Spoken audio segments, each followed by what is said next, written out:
நாம இன்னைக்கு ஒரு விஷயத்த ஆரம்பிச்சுட்டு அடுத்த நாளே அந்த விஷயத்துல வந்துட்டு நான் வின் பண்ணிட்டேன், அச்சீவ் பண்ணிட்டேன் அப்படின்ற மாதிரியான ஒரு விஷயத்துல வந்து நின்னீங்க அப்படின்னா அது ரியல் சக்ஸஸ் கிடையாது, ரியல் வின் கிடையாது. மேபி ஃப்ளூக்ல இல்லாட்டி ஒரு லக்ல வந்து ஒரு சக்ஸஸாக இருக்கலாம், மேபி யுவர் லக்கியாக இருக்கலாம். அந்த சக்ஸஸ் நிலையானது கிடையாது. எது நிலையானது அப்படின்னா, எந்த ஒரு விஷயத்த நீங்கள் கன்சிஸ்டண்ட்டாக பண்ணுறீங்களோ அந்த கன்சிஸ்டன்ட் மூலமாக வர சக்ஸஸ் மட்டும்தான் ரியல் சக்ஸஸ். அந்த ரியல் சக்ஸஸ் மட்டும்தான் நாம யார், நம்மளால் என்ன முடியும் அப்படின்ற ஒரு விஷயத்த நம்மளுக்கும் இந்த உலகத்துக்கும் தெரியப்படுத்தும். ஸோ அகெயின், இந்த ரியல் சக்ஸஸ் அப்படிங்கிறது எப்போ நடக்கும்னா, நீங்கள் கன்சிஸ்டண்ட்டாக ஒரு விஷயத்த இல்லை ஒரு வேலையை பார்க்கும்போது மட்டும்தான் ரியல் சக்ஸஸ் அப்படின்ற ஒரு விஷயம் கண்டிப்பாக நடக்கும். ஓகே, கன்சிஸ்டன்ட்னா என்ன அப்படின்னு சொல்லி கேட்டிங்கன்னா, சிம்பிளாக சொல்லணும்னா, ஃபார் எக்ஸாம்பிள் சில பேர் சஜஸ்ட் பண்ணுவாங்க, வாக்கிங் போனால் உடம்பு குறையும், வாக்கிங் போனால் ஹெல்த் வந்து ஆரோக்கியமாக இருக்கும் அப்படின்ற மாதிரி சஜஸ்ட் பண்ணுவாங்க. ஸோ அதெல்லாம் கேட்டுட்டு நம்ம உடம்பு குறைக்கிறதுக்கும் ஹெல்த் ஆரோக்கியமாக வச்சுக்கிறதுக்கும் நம்ம என்ன பிளான் பண்ணுவோம் அப்படின்னா வாக்கிங் போவோம். ஸோ நம்மளில் பல பேர் ஒரு நாள் வாக்கிங் போவோம், ஒரு வாரம் போவோம், ஏன் ஒரு மாதம் கூட போவோம். அதுக்கப்புறம் என்ன ஆகும் அப்படின்னா, மாமா பிஸ்கவுத்து அப்படின்ற மாதிரி சில பல ரீசன்ஸ்னால அந்த வாக்கிங் போகிற ப்ராக்டிஸை டிஸ்கண்டினியூ பண்ணுறோம், ஃபாலோ பண்ணுறது கிடையாது. ஸோ இது கன்சிஸ்டண்ட்டான்னு கேட்டிங்கன்னா இது கன்சிஸ்டன்ட் கிடையாது. நீங்கள் அந்த ஆக்டிவிட்டியை ரெகுலராக நீங்கள் ஃபாலோ பண்ணலை.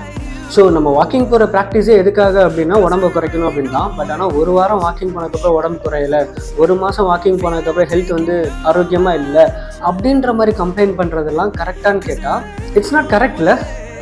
ஆல்சோ இட்ஸ் நாட் அ மேஜிக்கில். ஒரு விஷயம் நீங்கள் அண்டர்ஸ்டாண்ட் பண்ண வேண்டியது என்னென்னா, இந்த உலகத்தில் மேஜிக் அப்படின்ற ஒரு விஷயத்தை தவிர மற்ற எந்த விஷயமுமே மேஜிக் கிடையாது.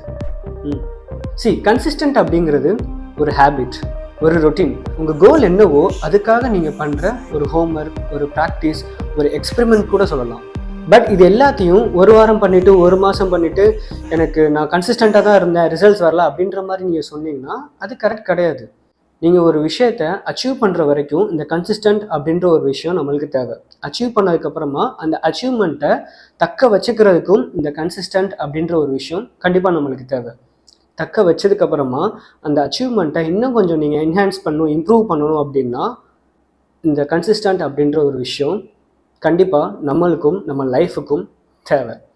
சரிங்க சார், இந்த கன்சிஸ்டன்ட்ல எந்த கடையில் சார் இருக்கும் அப்படின்னு சொல்லி கேட்டிங்கன்னா கடல்லையே இல்லையா?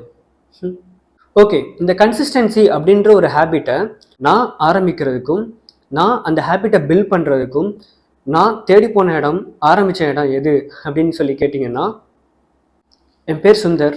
இந்த கன்சிஸ்டன்ட் அப்படின்ற ஒரு விஷயத்த, ஹேபிட்டை நான் எப்படி பார்க்குறேன், நான் எப்படி புரிஞ்சுக்கிட்டேன், நான் எப்படி கற்றுக்கிட்டு இருக்கேன் அப்படின்ற ஒரு விஷயத்த நான் உங்களுக்கு ஷேர் பண்ணுறேன், மேபி டீச் பண்ணுறேன். நீங்களும் தெரிஞ்சுக்கோங்க, புரிஞ்சுக்கோங்க அண்ட் கண்டிப்பாக ஃபாலோ பண்ணுங்கள்.